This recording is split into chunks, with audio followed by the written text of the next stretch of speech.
Préparez-vous à réagir ce matin parce que j'aimerais partager une réflexion.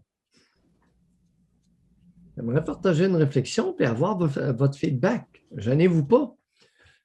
L'émission, c'est libre et sans tabou. Il va falloir se lâcher un peu plus. D'abord, une coupe d'interdits. Une coupe d'interdits.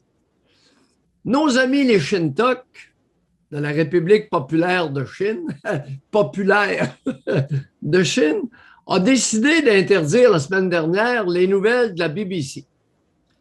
Ça, la BBC, là, c'est la diffusion des nouvelles mondiales. C'est au-dessus de CNN aux États-Unis. Fait que, mine de rien, nos amis les Shintok interdisent, je ne sais pas comment ils peuvent faire ça, bloquent les ondes de la BBC qui vient de l'Angleterre. Bon. V'là-tu pas qu'un matin, un autre gang de zouf se fait aller. L'armée birmane interdit Internet en Birmanie. Fait que là, il y avait une bonne femme, Suki, qui était présidente.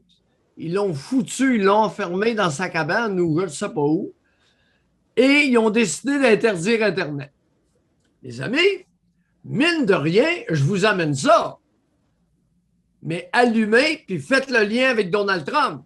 Ce n'est que le début.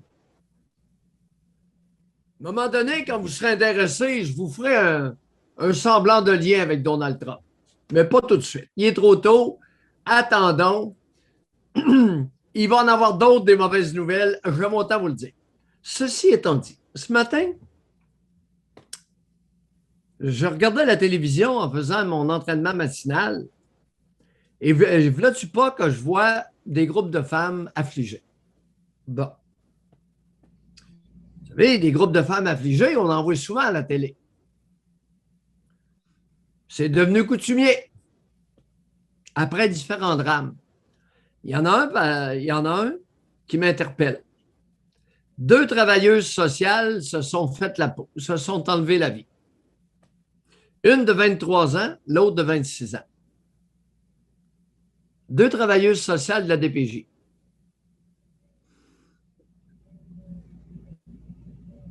On va être obligé de réfléchir. Alors, le club des pleureuses, vous allez nous arrêter ça. Puis là, on va se demander, qu'est-ce qui se passe?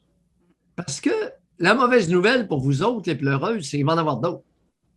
Il y a d'autres travailleuses sociales qui sont enlevées la vie. Il y a une femme médecin, il y a 3 semaines, qui s'est enlevée la vie. 40 ans. Ce n'est que le début. Premier élément de questionnement. La sélection des candidates travailleuses sociales pour travailler à la DPJ. 23 ans, 26 ans.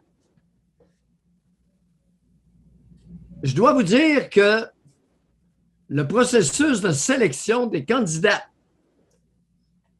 à la DPJ m'apparaît à première vue un flop monumental. Est-ce qu'on s'interroge sur les candidates qui prennent des médicaments? Psychostimulants, Vivance, Concerta, Adderall, qui contiennent des amphétamines, qui sont des amphétamines ou leurs cousins comme le Concerta, qui sont aux antidépresseurs. Vous savez, vous allez être obligé, mesdames, de vous demander si une femme qui est médicamentée est capable d'être travailleuse à la DPJ. Je ne vous dis pas qu'elle ne l'est pas. Je vous dis que si elle est moindrement bourrée de pilules, ça pourrait avoir un effet sur son psychisme et son moral. Je ne vais pas plus loin. Deuxièmement, vous êtes-vous enquéri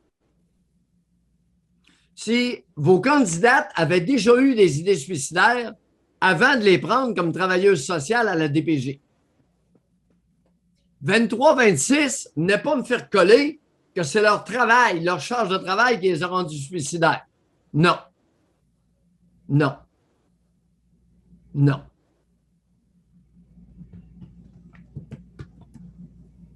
Constat,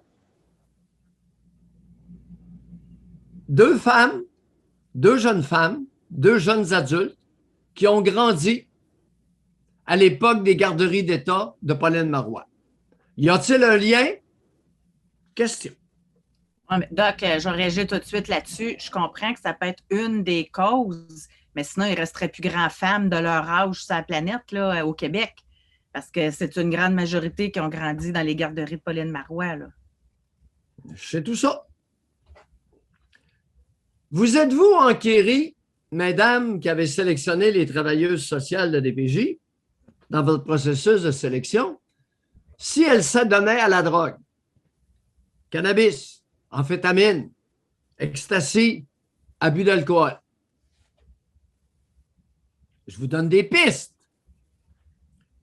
Deuxième problématique, alors on a le processus de sélection et vous pouvez continuer à l'étoffer. On a par la suite l'étape de la supervision. Wow! Wow, wow, wow! Là, on embarque dans la gestion féminine. On embarque dans le leadership féminin. Le titre de l'émission, c'est Libre et sans tabou. Je ne me gênerai pas trop, là. Non, puis moi non plus après. On s'embarque dans l'impuissance féminine. L'impuissance acquise. Est-elle féminine, culturelle? Je ne le sais pas. Avec la supervision, formation. Formation continue. Troisième point. Troisième sphère qui m'inquiète énormément, c'est celle qui m'inquiète le plus, c'est la structure. Est-ce que cette structure-là, système de justice parallèle, a sa raison d'être? Ma réponse, c'est non. Ce n'est pas une formule viable. Depuis quand qu'on va demander à des jeunes travailleuses sociales de s'occuper de la violence faite aux enfants? Ce sont des crimes commis contre les enfants. On forme une travailleuse sociale et là, on lui dit, tu vas devenir une enquêteuse policière. Mais non, mais non, mais non. Les amis, c'est perdu d'avance.